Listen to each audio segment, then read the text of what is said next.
भारत की ऊर्जा जरूरतों को पूरा करने में सौर ऊर्जा अग्रणी भूमिका निभा सकती है। भारत में उपलब्ध भौगोलिक दशाओं के संदर्भ में इस कथन की व्याख्या कीजिए। तो देखते हैं ऐसा कैसी बात कर रहे हैं लोग। मैटर क्या है कि भारत की जो ऊर्जा, यहाँ क्या क्या मैटर है, ऊर्जा।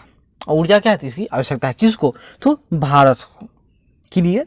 हाँ, बार बार सुनते हैं कि जब तेल का दाम बढ़ जाता है, या जो पश्चिम मध्य एशिया में जब जो ईरान, इराक या अरब क्षेत्र में अस्थिरता उत्पन्न हो जाती है, या अमेरिका ईरान पर प्रतिबंध लग जाता है, तो क्या होता है कि भारत में ऊर्जा संकट यह उत्पन्न होने लगता है।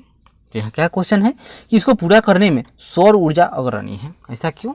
क्योंकि जो प्रायः ऊर्जा किससे, तो पेट्रोलियम पदार्थ से ही इसका निष्कर्षण होता है, क्योंकि वह खनिज है जो ऊर्जा के उत्पादन करते हैं। उससे थर्मल पावर, बहुत सारे कंपनी कारखाने, बहुत सारे गाड़ियाँ, सब कुछ इसी से चलता है। पेट्रोल से चलेगा तो डीजल से चलेगा, या थर्मल प्लांट भी बहुत तरह के गैस पर आधारित होते हैं, डीजल आधारित होते हैं। तो इसके विकल्प के रूप में सौर ऊर्जा को देखा जा रहा है।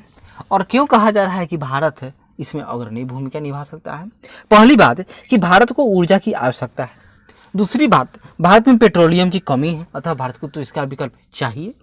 तीसरी बात, भारत की स्थिति, हम लोग जानते हैं कि सूरज है, यह सूरज का जो चमक होता है यह 0 डिग्री इक्वेटर पर ही मुख्य रूप से सबसे अधिक होता है। लेकिन यहाँ पर तो बादल, घने बादल रहते हैं, जिस कारण यहाँ पर रोज धूप होगा, फिर बारिश होगा। और इस क्षेत्र में पूरी दुनिया में आबादी भी कम है, यानी कि यहाँ पर विकास नहीं है। लेकिन 23 डिग्री नॉर्थ और 23 डिग्री साउथ में जो कर्क रेखा और मकर रेखा का क्षेत्र है, यहीं पर सबसे अधिक रोशनी पूरे पृथ्वी को प्राप्त होती है। और इसी क्षेत्र में क्या है, तो भारत भी यहीं पर फैला हुआ है। अतः भारत में क्या है, तो यह भारत सनशाइन कंट्री है, यानी कि भारत में जो सूर्य प्रकाश है यह उचित मात्रा में और संपूर्ण भारत में लगभग सालों भर एक समान उपलब्ध रहती है। और सौर ऊर्जा के उत्पादन के लिए क्या चाहिए, सबसे पहली प्राथमिकता कि जो सूर्य का जो ऊर्जा रोशनी है यह उस क्षेत्र पर प्रचुर मात्रा में मिले। अतः भारत इन सारे कंडीशन को पूरा करता है। तो देखते हैं, ऊर्जा सुरक्षा के दृष्टिकोण से सौर ऊर्जा सभी स्रोतों में सबसे सुरक्षित है, क्योंकि यह प्रदूषण भी तो नहीं फैलाता है। और जब तक सूरज है तब तक ही पूरी दुनिया है, जिस दिन सूरज खत्म उस दिन सब कुछ खत्म। इसलिए, और सूरज नाश्वर है, अभी कोई कुछ नहीं कर सकता है कब तक सूरज है। कहने को तो है कि 450 साल, 450 करोड़ यानी 450 अरब साल पहले से सूरज जिंदा है, और अभी भी लगभग इतने ही दिन चलेगा। लेकिन कोई ज़रूरत नहीं है कि इतने ही दिन चले। कौन देखा है कि कितना दिन तक सूरज इसी तरह रहेगा। यह प्रचुरता में उपलब्ध है। सैद्धांतिक दृष्टि से कुल आपतित सौर ऊर्जा का छोटा सा अंश भी समूचे देश की ऊर्जा की आवश्यकताओं को पूरा कर देता है। हम लोग जानते हैं कि पृथ्वी संपूर्ण जो सूर्य से जो ऊर्जा निकलती है उसका मात्र 2 अरबवां भाग एब्जॉर्ब कर पाती है। और उसी कारण देख लीजिए यहाँ पर गर्मी के दिनों में 45 डिग्री, 46 डिग्री, कहीं कहीं तो 50 डिग्री तापमान हो जाता है। अतः यह प्रचुर मात्रा में केवल अब इसके लिए टेक्नोलॉजी विकास करने की आवश्यकता है। ऊर्जा तो उपलब्ध है। अब मैटर है कि इस ऊर्जा को एब्जॉर्ब कैसे किया जाए, मानव अपने इसको अपने अनुकूल कैसे बनाए, यह मानव पर निर्भर है। यद्यपि आज की स्थिति में कोयला आधारित विद्युत उत्पादन बिजली का सबसे सस्ता स्रोत है, भविष्य का परिदृश्य बताता है कि यह स्थिति बदल सकती है। क्यों? क्योंकि ऊर्जा की मांग में वृद्धि के कारण देश अब आयातित कोयले की ओर बढ़ रहा है। कोयला भी आयात करना पड़ता है, ऊपर से कोयला प्रदूषण फैलाता है। पेट्रोलियम उत्पाद, या इस पर लिए भी हम लोग पश्चिम के गल्फ कंट्री है उस पर पूर्णतः आश्रित है। 84% पेट्रोलियम पश्चिम के देशों से ही आयात किया जाता है। बिजली की कीमत अंतर्राष्ट्रीय बाजार में कोयले की उपलब्धता और आयात संबंधित संरचना के विकास की लागत पर भी निर्भर करेगी। और बात, जो कोयला है या पेट्रोलियम पदार्थ हैं या कितना भी उपलब्ध हो, लेकिन एक न एक दिन तो ये खत्म हो ही जाएंगी।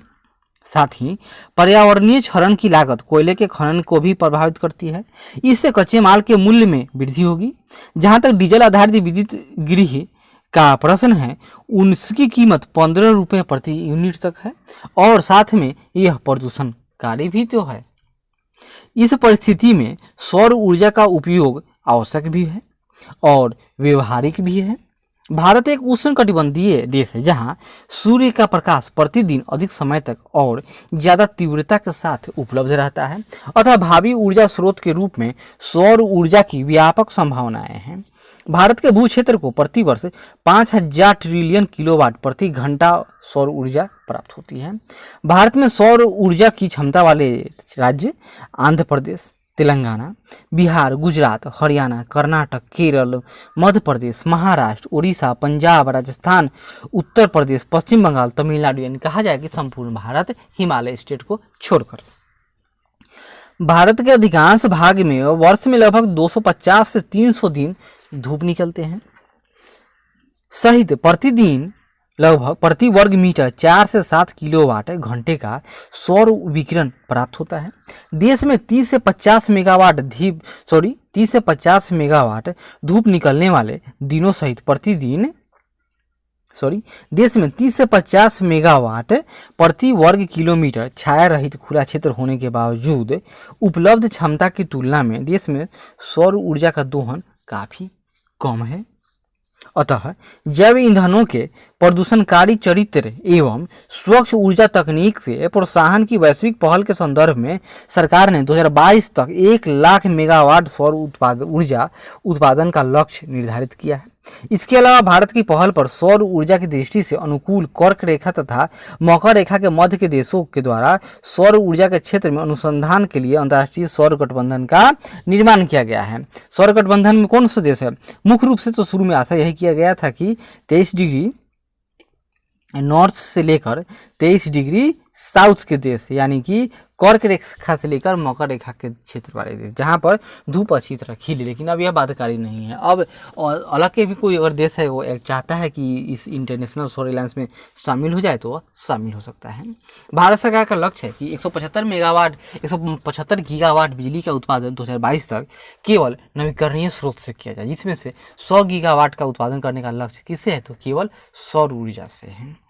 और आईएसए का मुख्यालय कहाँ है? तो गुरुग्राम भारत में है। और यह पेरिस जो क्लाइमेट कन्वेंशन हुआ था उसी का यह उत्पाद है। और यह भारत और फ्रांस की संयुक्त पहल है। अभी वर्तमान में इसके लगभग 78 सदस्य हो गए हैं जिन्होंने दस्तखत किया है। क्लियर है?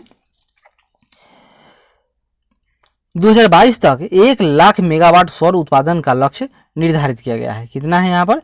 1 लाख। लेकिन 100 गीगावाट से इसको बढ़ाकर सौर ऊर्जा है 1 लाख की। सही बात है।